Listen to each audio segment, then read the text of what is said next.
Subscribe करिए हमारे channel Target UP TET CTET को और बेल आइकन को दबाइए। हेलो फ्रेंड्स, मैं रेनू स्वागत करती हूँ आप सभी भावी अध्यापक एवं अध्यापिकाओं का आपके अपने channel Target UP TET CTET में।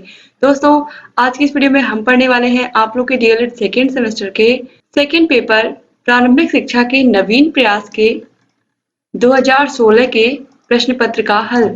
दोस्तों, क्वेश्चन पेपर किस तरीके का आया था, क्वेश्चंस कैसे आते, जब आप सॉल्व करोगे इसको तो आपको बहुत सारे आइडियाज होंगे। और इसके अलावा आप लोगों के हर एक विषय का इस तरीके से हम previous year question paper solve करवा रहे हैं। आपकी तैयारी बेहतर से बेहतर हो, इसीलिए हम इतनी मेहनत कर रहे हैं आप लोगों के लिए। और लगातार ऐसे ही वीडियोस हम आप लोगों के लिए लाते रहेंगे। बस आप ऐसे ही सभी वीडियोस को देखते रहिए और जहां कहीं भी कोई भी समस्या है आप कमेंट करके हमें बताते रहिए। तो चलिए स्टार्ट करते हैं हम क्वेश्चन नंबर 1 से। शिक्षा को मौलिक अधिकार के रूप में कब स्वीकार किया गया? दोस्तों, शिक्षा निःशुल्क एवं अनिवार्य शिक्षा की बात 6 से लेकर के 14 वर्ष के बालकों के लिए कही गई थी और यह अधिनियम 4 अगस्त 2009 को ये अधिनियम बना। और ये पारित कब हुआ, ये स्वीकार कब किया, पूरे देश में लागू कब किया गया? तो ये लागू किया गया 1 अप्रैल 2010 से पूरे देश में। तो ऑप्शन बा जो है ये बिल्कुल सही है। और ये क्वेश्चन मोस्ट इंपॉर्टेंट क्वेश्चन है कि शिक्षा को मौलिक अधिकार के रूप में कब पूरे देश में स्वीकार किया गया? तो 1 अप्रैल 2010 को और 4 अगस्त 2009 को ये अधिनियम बनाया गया था।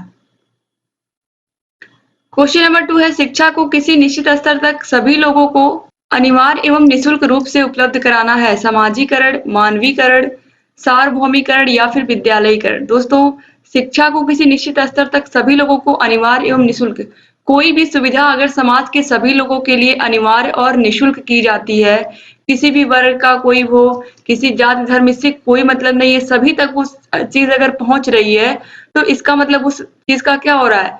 सार्वभौमिकरण। तो यहाँ पर जो ऑप्शन सा है ये बिल्कुल सही है। इसके बाद हम क्वेश्चन नंबर 3 देखेंगे। क्वेश्चन नंबर 3 है, बेसिक शिक्षा अधिनियम 1972 का क्या उद्देश्य है? अधिक से अधिक विद्यालय खोलना, छात्रवृत्ति की व्यवस्था करना, मिड डे मील की व्यवस्था करना और शैक्षिक कार्यक्रमों का प्रभावी क्रियान्वयन। दोस्तों, बेसिक शिक्षा अधिनियम बनाया गया था, इसका उद्देश्य था कि जो प्राइमरी स्कूलों में या जूनियर स्कूलों में जो भी शैक्षिक कार्यक्रम हो रहे हैं वो प्रभावी तरीके से लागू किए जा रहे हैं कि नहीं, वो कार्यक्रम सही से हो रहे हैं कि नहीं। मतलब कि जितनी भी योजनाएं सरकार चला रही है, चाहे वो बच्चों के मिड डे मील हो, चाहे बच्चों को ड्रेस बांटने वाली चीज हो, चाहे जितनी भी चीजें बच्चों को छात्रवृत्ति देने की बात हो, ये सभी चीजें, इन सभी कार्यक्रमों की मॉनिटरिंग होती है कहाँ से? बेसिक शिक्षा अधिनियम के द्वारा ही, इसी के अधीन। तो इसीलिए यहाँ पर ऑप्शन द जो है ये बिल्कुल सही है। शैक्षिक कार्यक्रमों का प्रभावी क्रियान्वयन करने के लिए ही बेसिक शिक्षा अधिनियम 1972 बनाया गया। क्वेश्चन नंबर 4 है, प्राथमिक विद्यालयों में न्यूनतम आवश्यक सुविधाएं सुलभ कराने की योजना है। आपको अच्छे से पता है कि प्राथमिक विद्यालयों में कम से कम, न्यूनतम का मतलब क्या होता है? न्यूनतम का मतलब कम से कम सुविधाएं सुलभ कराने की योजना कौन सी है? Mid day meal, operation blackboard, anganwadi या फिर शिक्षा गारंटी योजना? अच्छे से पता है आपको क्या है? ऑपरेशन ब्लैक बोर्ड योजना। इसके अंतर्गत क्या होता है? इसके अंतर्गत विद्यालय में 2 कमरे कम से कम होने चाहिए, 2 शिक्षक, जिसमें से 1 कम से कम शिक्षिका होनी चाहिए। इसके अलावा स्कूल में पाठ्य पुस्तकें होनी चाहिए, ग्लोब, मानचित्र, चार्ट और साथ ही साथ विज्ञान किट, गणित किट, विद्यालय में घंटी, शौचालय, विद्यालय में चटाई, इन सभी चीजों की व्यवस्था होनी चाहिए। ऑलरेडी मैंने बार बार आप लोगों को ये बताया भी है। तो लगातार जो भी वीडियोस को मेरे देख रहा है दोस्तों, जितनी भी वीडियोस मैंने बना दी हैं आप लोगों के लिए, अगर कोई भी बच्चा सिर्फ उतनी वीडियोस को पढ़ करके चला जाता है तो उसके बहुत अच्छे नंबर आएंगे, क्योंकि हम लोगों ने कुछ छोड़ा ही नहीं है जो नहीं पढ़ाया है आप लोगों को। हर एक विषय का हैंड रिटन नोट्स बनवाया, हर एक विषय का चैप्टर वाइज इंपॉर्टेंट क्वेश्चन करवाया, उसके बाद पवन सीरीज पूरा कंप्लीटली सॉल्व करवाया, राजन सीरीज कंप्लीटली सॉल्व करवाया, प्रीवियस ईयर हम करवा रहे हैं। तो इसके बाद बचता क्या दोस्तों? कुछ नहीं बचता है, बस केवल आपको अच्छे से अपनी पढ़ाई करनी है। जितने अच्छे से आप तैयारी कर लोगे, और जितनी भी क्वेश्चंस मैं पढ़ाती हूँ मैं पूरी तरीके से उसको अच्छे से समझाती भी हूँ कि आपके दिमाग में वो आंसर्स बैठ जाएं। तो इसलिए आप जितनी अच्छी तैयारी करोगे उतने ही अच्छे आपके रिजल्ट आएंगे। तो आपको डिस्क्रिप्शन बॉक्स और कमेंट बॉक्स में भी मैं सभी विषयों की लिंक दे देती हूँ। सभी विषयों के सभी वीडियोस को आप कभी भी कहीं भी देख सकते हो। क्वेश्चन नंबर 5 है, स्वतंत्रता के समय देश में कितने प्रतिशत जनसंख्या साक्षर थी?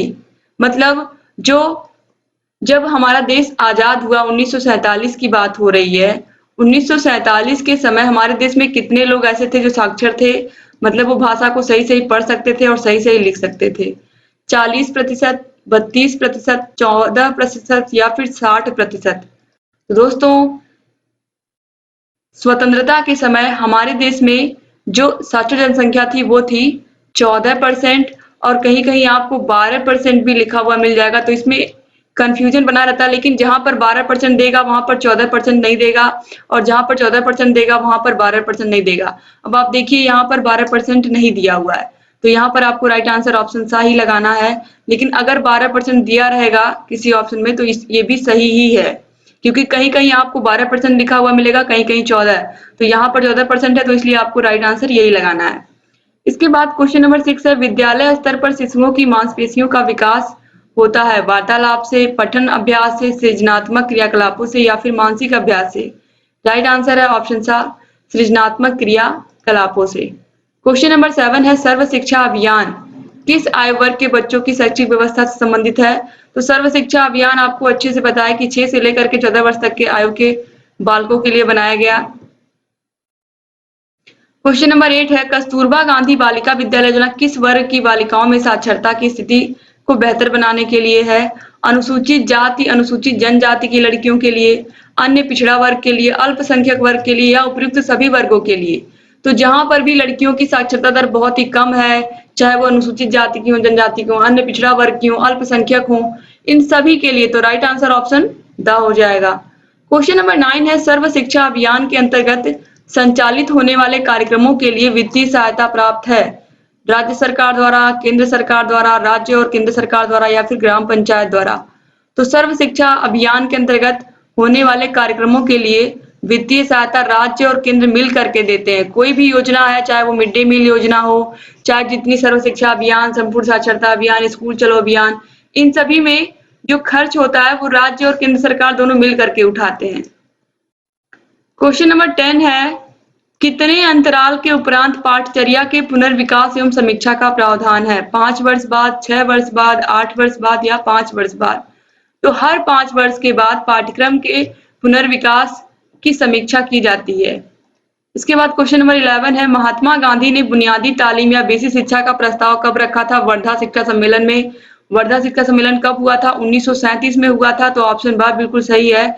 याद रखिएगा, इसी सम्मेलन में सबसे पहले गांधी जी ने बुनियादी शिक्षा की बात की थी, और बेसिक शिक्षा के जनक भी यही कहलाते हैं, बुनियादी शिक्षा के जनक भी महात्मा गांधी ही कहलाते हैं।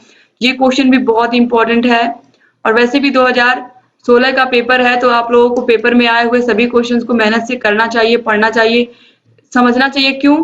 क्योंकि यही क्वेश्चन बार बार रिपीट होते हैं। क्वेश्चन नंबर 12 है, माध्यमिक शिक्षा आयोग के अध्यक्ष थे? माध्यमिक शिक्षा आयोग 1952 में बना था, और इसके अध्यक्ष थे दोस्तों डॉक्टर लक्ष्मण स्वामी मुदालियर। ऑप्शन आ बिल्कुल सही है।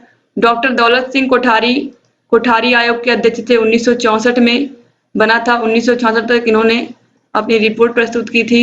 डॉक्टर राधाकृष्णन 1948 में डॉक्टर राधाकृष्णन आयोग बना था, जो कि विश्वविद्यालय शिक्षा से संबंधित था। डॉक्टर यशपाल 1992 संशोधित राष्ट्रीय शिक्षा नीति बस्ते का बोझ कम करने के लिए बनाई गई समिति थी। तो आगे बढ़ेंगे दोस्तों आप। क्वेश्चन नंबर 13 है, निम्नलिखित में से किस स्तर के विद्यालय से बच्चों को स्वतंत्र रूप से विकसित होने के अवसर दिए जाने चाहिए? प्राथमिक विद्यालय, पूर्व प्राथमिक विद्यालय, माध्यमिक विद्यालय या पूर्व प्राथमिक विद्यालय?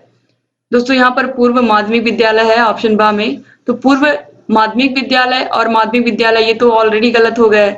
अब ऑप्शन आ और द, प्राथमिक विद्यालय या फिर पूर्व प्राथमिक विद्यालय। पूर्व प्राथमिक विद्यालय का मतलब होता है आंगनवाड़ी केंद्र। तो आंगनवाड़ी केंद्र जो होते हैं, इसमें बच्चों को स्वतंत्र रूप से विकसित होने का पूरा अवसर दिया जाता है, बच्चों को एक्टिविटीज कराई जाती हैं, बच्चों को खेल खिलाए जाते हैं। तो दोस्तों यहाँ पर ऑप्शन आ, प्राइमरी विद्यालय, प्राइमरी विद्यालय में भी बच्चों को छूट दी जाती है स्वतंत्र रूप से विकसित होने का, लेकिन यहाँ पर बच्चों को पढ़ाई भी करनी होती है, तो यहाँ पर वो छूट थोड़ी कम हो जाती है। तो इस वजह से यहाँ पर हम ऑप्शन द को लगाएंगे, पूर्व प्राथमिक विद्यालय। ठीक है, नहीं तो ऑप्शन आ भी गलत नहीं था, लेकिन यहाँ पर बच्चों को थोड़ी पढ़ाई पर अपने फोकस करना होता है, तो इसलिए पूर्व प्राथमिक विद्यालय क्या है, बिल्कुल सही आंसर है। क्वेश्चन नंबर 14 है प्राथमिक विद्यालयों में मध्याह्न पोषाहार वितरण योजना कब से प्रारंभ की गई। ये क्वेश्चन भी मोस्ट इंपॉर्टेंट है। 15 अगस्त 1995 से आप लोगों को पता है कि बच्चों को पोषाहार का वितरण होने लगा था विद्यालय में। खाना नहीं बनता था स्कूल में, लेकिन बच्चों को राशन मिलता था, गेहूं या आटा, गेहूं चावल आटा इस तरीके से मिलता था। लेकिन अब आपको पता है कि एमडीएम बनता है स्कूल में ही, बच्चे स्कूल में ही खाना खाते हैं। क्वेश्चन नंबर 15 है ह्रास की समस्या से आशय। ह्रास या अपव्यय एक ही चीज है, मैं बार बार आप लोगों को बता चुकी हूँ। ह्रास और अपव्यय एक ही चीज है और अवरोधन इससे अलग है। तो ह्रास या अपव्यय का मतलब होता है कि बच्चा बीच में ही स्कूल छोड़ करके चला गया, बीच में ही विद्यालय छोड़ करके चला गया, ये ह्रास होता है। और अवरोधन का मतलब होता है कि बच्चा एक ही कक्षा में कई साल तक पढ़े जा रहा है, वो कक्षा को पास ही नहीं कर पा रहा है, तो उसके पढ़ाई में अवरोध उत्पन्न हो गया, इसलिए उसे अवरोधन कहते हैं। तो यहाँ पर आप देखिए ह्रास की समस्या या अपव्यय ये होता है जब बच्चा बीच में ही स्कूल छोड़ करके चला जाता है। अब दोस्तों इसके बाद यहाँ से अति लघु उत्तरीय क्वेश्चन स्टार्ट है। समवर्ती सूची में दिए गए विषयों पर नीति एवं कानून बनाने का अधिकार किस सरकार को है। समवर्ती सूची पर केंद्र और राज्य सरकार दोनों कानून बना सकते हैं। तो यहाँ पर देखिए वही आंसर लिखा है। क्वेश्चन नंबर 17 है भारत के एक पंथ निरपेक्ष राष्ट्र की घोषणा का उल्लेख कहाँ पर है। तो संविधान के 42वें संशोधन पर। और पंथ निरपेक्ष का मतलब है कि सभी धर्म क्या है, समान है संविधान की दृष्टि से। क्वेश्चन नंबर 18 है ईस्ट इंडिया के आज्ञा पत्र का पुनरावर्तन किसके द्वारा किया जाता था। तो कंपनी के आज्ञा पत्र का 20 वर्ष के पश्चात ब्रिटिश पार्लियामेंट द्वारा पुनरावर्तन किया जाता था। क्वेश्चन नंबर 19 है मैकाले शिक्षा द्वारा भारत में किस प्रकार का वर्ग तैयार करना चाहता था। तो वह भारत में बाबू वर्ग तैयार करना चाहता था जो अंग्रेजों के अंधभक्त बनकर रहें। यानी कि इसके कहने का मतलब ये था कि वो देखने में तो भारतीय लगे, रंग और रूप में तो भारतीय लगे, लेकिन उनकी सोच, उनके जो विचार हो बिल्कुल अंग्रेजों की तरह हो और जो भी अंग्रेज कहें वो उनको माने। तो इस तरीके से एक बाबू वर्ग तैयार करना चाहता था। इसके बाद क्वेश्चन नंबर 20 है वुड के आदेश पत्र में शिक्षा का माध्यम क्या निर्धारित किया गया। तो अंग्रेजी तथा भारतीय भाषाएं दोनों ही निर्धारित की गई थी। क्वेश्चन नंबर 21 है यशपाल समिति की अध्यक्षता में गठित समिति का उद्देश्य क्या था। अधिगम की गुणवत्ता में सुधार करते हुए सभी स्तरों के स्कूली छात्रों विशेषकर छोटे बच्चों पर पढ़ाई के बोझ को कम करने के उपायों के बारे में सलाह देना, यही थी यशपाल समिति जो कि 1992 में बनाई गई थी और 1993 में इन्होंने अपनी रिपोर्ट दे दी थी। क्वेश्चन नंबर 22 है ऑपरेशन ब्लैक बोर्ड के विद्यालयों को कौन कौन सी सुविधाएं प्रदान की गई है। तो शिक्षक उपकरण यानी कि पाठ्य पुस्तकें दी गई हैं, मानचित्र, ग्लोब, चार्ट, खेल सामग्री, पुस्तकालय, शौचालय, चटाई, विद्यालय घंटी, ब्लैक बोर्ड आदि सुविधाएं दी गई हैं। आप लोगों को पता भी है कि ऑपरेशन ब्लैक बोर्ड के अंतर्गत कम से कम न्यूनतम सुविधाएं स्कूल में होनी चाहिए। क्वेश्चन नंबर 23 है मैं बार बार आप लोगों से कहती हूँ कि जितने भी फुल फॉर्म है उनको आप तैयार कर लीजिए, एग्जाम में पूछता है। आप देखिए पी मोस्ट का पूरा नाम क्या है। तो programme of mass orientation for school teachers. Question number 24 है बेसिक शिक्षा परियोजना के उद्देश्य बताइए। दोस्तों बेसिक शिक्षा परियोजना उत्तर प्रदेश शिक्षा परियोजना 5 अक्टूबर 1993 से प्रभावी है। यह परियोजना प्रदेश में बेसिक शिक्षा की सुव्यवस्था हेतु संचालित की गई। इस परियोजना के अंतर्गत बेसिक शिक्षा के सार्वजनिकरण एवं मुख्य रूप से महत्व दिया गया, यानी कि जो बेसिक शिक्षा है इसके सार्वजनिकरण पर जोर दिया गया। सार्वजनिकरण के लक्ष्य की प्राप्ति हेतु विद्यालयों में बच्चों के नामांकन एवं ठहराव में वृद्धि करना तथा उन्हें गुणवत्तापूर्वक शिक्षा उपलब्ध कराना था। बेसिक शिक्षा परियोजना प्रथम बार 10 जनपदों में 1995 से 1999 तक संचालित की गई। कालांतर में कुल 17 जनपदों में यह योजना चलाई गई और इसके अनुसार आप यहाँ पर देखिए इलाहाबाद, इटावा, बांदा, सीतापुर, सहारनपुर, पौड़ी, बनारस, गोरखपुर, नैनीताल, अलीगढ़। तो यहाँ पर जब उत्तराखंड भी उत्तर प्रदेश का हिस्सा था तब की बात यहाँ पर लिखी गई। आप देखिए नैनीताल यहाँ पर है। अब पूछा है क्वेश्चन में कि बेसिक शिक्षा परियोजना के उद्देश्य क्या है, तो हमें उद्देश्य ही देखना है। तो चलिए देखते हैं। विद्यालय सुलभ कराना। इस परियोजना के अंतर्गत 300 की आबादी तथा 1.5 किलोमीटर की दूरी पर प्राथमिक विद्यालयों, वैकल्पिक शिक्षा केंद्रों को खोलना शामिल किया गया। नामांकन 2000 तक 6 से लेकर के 11 आयु वर्ग के सभी बालक बालिकाओं को विद्यालय में नामांकित कराना। उपलब्धि प्राप्त करना, 2000 तक विद्यालयों में नामांकित बच्चों में न्यूनतम अधिगम स्तर की दक्षताएं विकसित करना। सतत शिक्षा, लगभग 5000 की ग्रामीण क्षेत्र की आबादी पर सतत शिक्षा की सुविधा प्रदान करना। फिर है उत्तर प्रदेश विशेष परियोजना अथवा उत्तर प्रदेश सभी के लिए शिक्षा परियोजना के मूलतः 2 कार्य हैं, एक है प्रबंधकीय व्यवस्था और दूसरी है अकादमिक व्यवस्था। तो बस आपसे केवल इतना पूछा था कि विशेष शिक्षा परियोजना के उद्देश्य क्या है, तो विद्यालय सुलभ कराना, बच्चों का नामांकन बढ़ाना, उपलब्धि प्राप्त करना और सतत शिक्षा। इसके बाद क्वेश्चन नंबर 25 है, प्रथम चरण में डीपीईपी देश के किन राज्यों में लागू किया गया? तो प्रथम चरण में 7 राज्यों में 42 जनपदों में यह योजना चलाई गई। 7 राज्य कौन से हैं? मध्य प्रदेश, असम, हरियाणा, महाराष्ट्र, कर्नाटक, तमिलनाडु व केरल। तो 7 राज्यों के 42 जनपदों में यह योजना चलाई गई। डीपीपी का फुल फॉर्म क्या है? District primary education programme. Question number 26 है, ड्रॉप आउट के संदर्भ में डीपीपी में क्या उद्देश्य थे? तो ड्रॉप आउट की दर को 10% तक कम करना, यानी कि जो ह्रास है या जो अपव्यय है उसको घटाना, उसको कम करना और धारण क्षमता को 90% तक बढ़ाना। इसके बाद क्वेश्चन नंबर 27 है, ईसीसीई शब्द संक्षेप अंग्रेजी में इसको कंप्लीट करिए, यानी कि इसका पूरा फुल फॉर्म आपको लिखना है। तो शब्द संक्षेप का अंग्रेजी में पूरा नाम लिखना है early child care and education.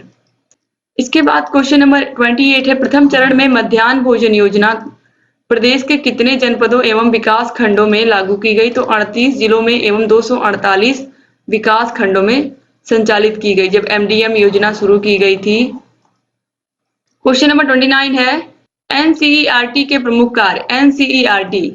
NCERT राष्ट्रीय शैक्षिक अनुसंधान एवं प्रशिक्षण परिषद के प्रमुख कार्य क्या है? अनुसंधान एवं नवाचार, आदर्श पाठ्यक्रम, राष्ट्रीय शिक्षा संस्थान, अध्यापक शिक्षा, विशेष शिक्षा और विस्तार सेवा। फिर है प्रश्न संख्या 30, इंदिरा गांधी राष्ट्रीय मुक्त विश्वविद्यालय की स्थापना कब हुई? तो 20 सितंबर 1985 को। ये क्वेश्चन भी इंपॉर्टेंट है। क्वेश्चन नंबर 31 है, निःशुल्क और अनिवार्य शिक्षा अधिनियम के अंतर्गत बच्चों के प्रवेश हेतु विद्यालय एवं शिक्षकों के क्या दायित्व निर्धारित किए गए? दोस्तों, निःशुल्क और अनिवार्य शिक्षा अधिनियम के अंतर्गत बच्चों के प्रवेश हेतु विद्यालय एवं शिक्षकों के इस तरीके से यहाँ पर दायित्व बताए गए हैं। स्कूल और शिक्षकों के क्या क्या दायित्व होने चाहिए? तो सरकारी विद्यालय निःशुल्क शिक्षा प्रदान करेंगे, साथ ही निजी और विशेष श्रेणी वाले विद्यालयों को भी आर्थिक रूप से निर्बल समुदायों के बच्चों के लिए पहली कक्षा में 25% स्थान दिया जाना चाहिए या फिर 25% जो सीटें हैं वो आरक्षित करनी चाहिए गरीब बच्चों के लिए। यहाँ पर कहा गया है कि चाहे सरकारी विद्यालय हो, सरकारी विद्यालय तो सभी के लिए खुला है, और अगर कोई प्राइवेट स्कूल भी किसी ने खोला तो कम से कम 25% बच्चे ऐसे होने चाहिए उस स्कूल में जो गरीब तबके से आते हों। लेकिन सच्चाई क्या है आप लोगों को भी पता है, कितने प्राइवेट स्कूल 25% बच्चों को निःशुल्क पढ़ाते हैं।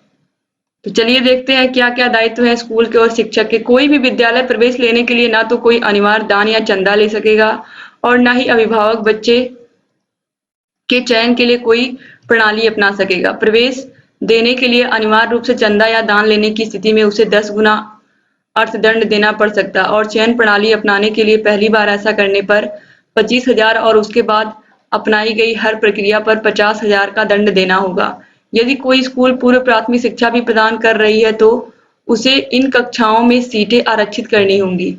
इन बच्चों के खर्च को राज्य सरकार वहन करेगी। इसके बाद है बच्चों की उम्र का निर्धारण जन्म प्रमाण पत्र के द्वारा किया जाएगा, जो कि जन्म, मृत्यु एवं विवाह पंजीकरण 1986 के अनुसार दिया जाएगा। लेकिन प्रमाण पत्र के अभाव में किसी भी बच्चे को प्रवेश देने से इनकार नहीं किया जा सकता। फिर है किसी भी बच्चे को किसी कक्षा में रोका नहीं जाएगा और न ही स्कूल से निष्कासित किया जाएगा जब तक कि वह प्रारंभिक शिक्षा पूरी न कर ले। इसके बाद दोस्तों, किसी भी बच्चे को शारीरिक व मानसिक यातना नहीं दी जाएगी। ऐसा किए जाने पर सेवा नियमों के तहत उस व्यक्ति पर अनुशासनात्मक कार्रवाई भी की जाएगी। दोस्तों, संयुक्त राष्ट्र संघ ने शिक्षा नीति में शैक्षिक अवसरों की समानता के विषय में कहा है कि, यानी कि ये आप इसको बाल अधिकार ही समझिए। बाल अधिकार के विषय में ही क्या कहा है संयुक्त राष्ट्र संघ ने? नवीन शिक्षा नीति में शैक्षिक अवसरों की असमानता को दूर करने के उद्देश्य से शिक्षा द्वारा समानता लाने पर विशेष बल दिया गया है।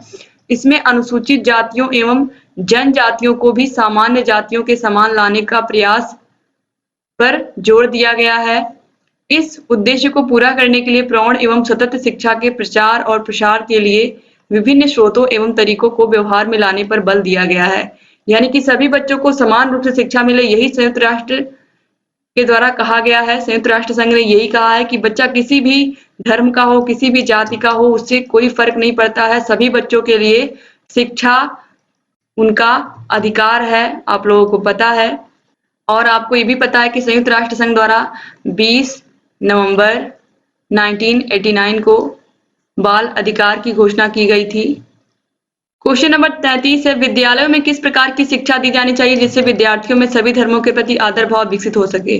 तो विद्यालयों में पाठ्य पुस्तकों के माध्यम से नैतिक शिक्षा दी जानी चाहिए ताकि उनके अंदर यह भाव उत्पन्न हो सके कि सभी धर्मों का आदर एवं सम्मान करना चाहिए, सभी धर्मों की अच्छी बातों को ग्रहण करना चाहिए। क्वेश्चन नंबर 34 है, प्राथमिक शिक्षा के विकास एवं सार्वभौमिकरण हेतु हंटर कमीशन की सिफारिशें क्या थी। दोस्तों, प्राथमिक शिक्षा के विकास एवं सार्वभौमिकरण हेतु हंटर कमीशन की सिफारिशें इस तरीके से हैं। आप देखिए, प्राथमिक शिक्षा की नीति। हंटर कमीशन ने स्वीकार किया कि अब वह समय आ गया है जब जनसाधारण हेतु प्राथमिक शिक्षा की अधिक अवहेलना नहीं की जा सकती है, इसलिए पहले की अपेक्षा प्राथमिक शिक्षा पर अधिकाधिक मात्रा में सरकार का ध्यान केंद्रीभूत होना चाहिए। प्राथमिक शिक्षा की इस नीति का पालन करने हेतु कमीशन ने निम्न सुझाव रखे। प्राथमिक शिक्षा का उद्देश्य जनसाधारण में शिक्षा का प्रसार होना चाहिए। इसका उद्देश्य उच्च शिक्षण संस्थानों में प्रवेश दिलाने के लिए छात्रों को तैयार करना मात्र नहीं होना चाहिए। प्राथमिक शिक्षा के प्रसार के लिए राज्य को विशेष प्रयत्न करने चाहिए। भारत की जनजातियों तथा पिछड़ी जातियों की प्राथमिक शिक्षा का भार पूर्ण रूप से अपने ऊपर ले लेना चाहिए। जनसाधारण की प्राथमिक शिक्षा का प्रबंध, प्रसार और सुधार सरकार का ही उत्तरदायित्व होना चाहिए। प्राथमिक शिक्षा का संगठन और प्रशासन।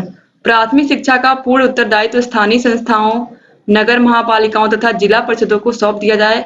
जिस प्रकार सरकार प्राथमिक शिक्षा के संगठन तथा प्रशासन के भार से मुक्त हो जाएगी। क्वेश्चन नंबर 35 है, कोठारी आयोग ने शिक्षा के परंपरागत स्वरूप के स्थान पर आधुनिक विज्ञान एवं प्रौद्योगिकी आधारित शिक्षा को क्यों महत्व दिया। तो कुछ महत्वपूर्ण कारण भी इस आयोग की नियुक्ति के हैं, जैसे कि शिक्षा को विज्ञान एवं प्रौद्योगिकी युक्त बनाना। मतलब जो शिक्षा है इसमें इस तरीके से बच्चों को ज्ञान देना कि वो आगे चल करके अपना भी कोई व्यवसाय खड़ा कर सकें, कोई कंपनी बना सकें। शिक्षा के सर्वतोन्मुखी और सर्वांगीण सुधार पर विचार। संपूर्ण देश में समान शिक्षा प्रणाली की स्थापना पर विचार। चौथा है, पूर्व नियुक्त दोनों आयोगों के सुझावों पर एवं उन पर हुई कार्रवाई का परीक्षण। इसके अलावा है, शिक्षा के परंपरागत स्वरूप के गुणों को बनाए रखते हुए उनमें नवीन आवश्यकताओं के अनुरूप परिवर्तन करना। क्वेश्चन नंबर 36 है, ऑपरेशन ब्लैक बोर्ड योजना संचालित करने के क्या उद्देश्य थे। ऑपरेशन, इस योजना का उद्देश्य प्राथमिक स्कूलों में पाठ्य सामग्री तथा शिक्षण उपकरण जैसी न्यूनतम आवश्यक सुविधाओं की व्यवस्था को सुनिश्चित करना था। आप देखिए 2016 का पेपर है और इसमें ये 2 बार ये क्वेश्चन पूछा जा चुका है ऑपरेशन ब्लैक बोर्ड से। क्वेश्चन नंबर 37 है, एसओपीटी कार्यक्रम संचालित करने के कारण बताइए। यानी कि एसओपीटी क्यों संचालित किया गया। दोस्तों, SOPT special orientation for primary teachers, यहाँ पर आप देखिए एसओपीटी के चलाने के निम्न उद्देश्य हैं। एनसीईआरटी 1991 की राष्ट्रीय रिपोर्ट में न्यूनतम अधिगम स्तर की दक्षताओं पर बल देना। ऑपरेशन ब्लैक बोर्ड के अंतर्गत प्राथमिक विद्यालय में दी जाने वाली सामग्री का समुचित उपयोग करने की क्षमता का विकास करना। अध्यापकों को शिक्षार्थी केंद्रित अधिगम अपनाने के लिए प्रोत्साहित करना, यानी कि बच्चों की पसंद के अनुसार टीचर उनको पढ़ाएं। कौशल एवं क्रियाकलाप केंद्रित शिक्षण एवं अधिगम प्रक्रिया में प्रशिक्षण प्रक्रिया को प्रोत्साहित करना। तो इस तरीके से ये एसओपीटी को संचालित करने के कुछ प्रमुख कारण हैं। क्वेश्चन नंबर 38 है, विद्यालय कक्षा की तैयारी कार्यक्रम से क्या लाभ है। दोस्तों, विद्यालय शिक्षा की तैयारी का मतलब स्कूल रेडीनेस प्रोग्राम की बात यहाँ पर हो रही है। तो स्कूल रेडीनेस प्रोग्राम क्या है, आप देखिए।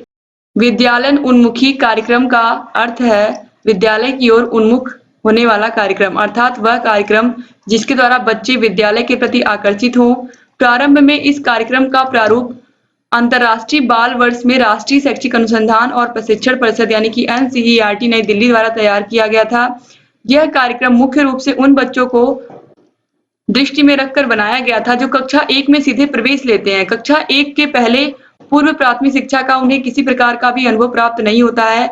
इस कार्यक्रम के अंतर्गत कक्षा 1 के प्रारंभिक 6 सप्ताह से 2 माह की अवधि तक उन बच्चों को पूर्व प्राथमिक शिक्षा के अनुभव प्रदान किए जाते हैं। यानी कि शुरुआत में 6 सप्ताह से लेकर के 2 महीने तक उनको पूर्व प्राथमिक शिक्षा दी जाती है और उन्हें विद्यालय के लिए तैयार किया जाता है। इसलिए इस कार्यक्रम को स्कूल रेडीनेस प्रोग्राम भी कहते हैं। इस प्रोग्राम के द्वारा बच्चों को प्राथमिक विद्यालय में प्रवेश लेने के पश्चात ही मानसिक, शारीरिक, संवेगात्मक और सामाजिक रूप से तैयार किया जाता है ताकि वे कक्षा 1 की विषय वस्तु को आसानी से सीख सके। इस कार्यक्रम को विद्यालय उन्मुखी कार्यक्रम अथवा स्कूल रेडीनेस प्रोग्राम कहते हैं। विद्यालय उन्मुखी कार्यक्रम सीमित संसाधनों में ही प्राथमिक विद्यालय में पूर्व प्राथमिक शिक्षा के उद्देश्यों एवं लाभों को प्राप्त करने का एक व्यवहारिक साधन है। इसके द्वारा छात्र को विद्यालय में प्रवेश लेने के बाद प्रारंभ के दिनों में इस प्रकार प्रशिक्षित किया जाता है कि जिससे वह विद्यालय के सामाजिक परिवेश को भली भांति समझ सके और अपनी शक्तियों का समुचित विकास कर सके। क्वेश्चन नंबर 39 है, जिला परियोजना कार्यालय की स्थापना के उद्देश्य बताइए। जिला परियोजना कार्यालय की स्थापना के उद्देश्य निम्नलिखित है। जिला के शिक्षा के सार्वभौमिकरण के लक्ष्य को पूर्ण करना जिला परियोजना कार्यालय का प्रमुख उद्देश्य है। दूसरा है, बालिकाओं एवं महिलाओं का विभिन्न योजनाओं के माध्यम से पुरुषों के समान ही शिक्षा प्राप्त करने के लिए क्या करना, प्रेरित करना। फिर है 6 से लेकर के 14 वर्ष तक के आयु वर्ग के बालक एवं बालिकाएं कतिपय कारणों से विद्यालय जाने से वंचित रह जाते हैं, उनको प्रेरणा प्रदान करके तथा समस्याओं का समाधान करके विद्यालय तक भेजना है। तो इस तरीके से जिला परियोजना कार्यालय की स्थापना के ये प्रमुख उद्देश्य हैं। तो दोस्तों इस तरीके से यहाँ पर आपका पूरा पेपर कंप्लीट होता है। उम्मीद करती हूँ कि ये वीडियो आपको अच्छा लगा होगा। वीडियो कैसा लगा आप लोग जरूर कमेंट करके मुझे बताइएगा। दोस्तों अगर अभी तक आपने हमारे चैनल को सब्सक्राइब नहीं किया तो प्लीज सब्सक्राइब कर दीजिए। बगल में घंटी का भी निशान होगा, उसको भी दबा दीजिए ताकि हम जो भी नई वीडियोस बनाते हैं उन सभी का नोटिफिकेशन आप लोग के पास समय से पहुंचे और आप हमारे सभी वीडियोस को ऐसे ही देखते रहें। यहाँ पर आपको आई बटन मिल जाएगा। आई बटन पर आप जैसे ही क्लिक करेंगे अब तक हमने जितनी भी वीडियोस बनाई हैं आपको सभी की लिंक यहाँ से मिल जाएगी। आप सभी वीडियोस को देख सकते हैं, समझ सकते हैं, अच्छे से पढ़ सकते हैं और अपने सभी डाउट्स को क्लियर भी कर सकते हैं। दोस्तों ऐसे ही हमारे चैनल से बने रहिए। आप लोग लगातार ऐसे ही वीडियोस हम लेकर के आते रहेंगे। डिस्क्रिप्शन बॉक्स और कमेंट बॉक्स में भी आपको लिंक मिल जाएगी। वीडियो अगर अच्छा लगा हो तो प्लीज इस वीडियो को लाइक करिएगा और अपने सभी फ्रेंड्स को इसको शेयर भी करिएगा। और अगर अभी तक आपने टेलीग्राम को ज्वाइन नहीं किया तो प्लीज हमारे टेलीग्राम को जरूर ज्वाइन कर लीजिए। टेलीग्राम पर आपको रेगुलर वीडियोस मिलती रहती हैं, पीडीएफ मिलते रहते हैं। तो टेलीग्राम का भी लिंक आपको डिस्क्रिप्शन बॉक्स और कमेंट बॉक्स में मिल जाएगा। इसके अलावा सिंपली टेलीग्राम पर जाकर के आप Target UP TET CTET search करेंगे तो वहां से भी आप हमारे चैनल से जुड़ सकते हैं। तो वीडियो पूरा देखने के लिए आप लोग का बहुत बहुत धन्यवाद। दोस्तों मिलते हैं नेक्स्ट वीडियो में, तब तक अपना ख्याल रखिएगा, अपने परिवार का ख्याल रखिएगा और ऐसे ही हमारे चैनल से बने रहिएगा। जय हिंद दोस्तों।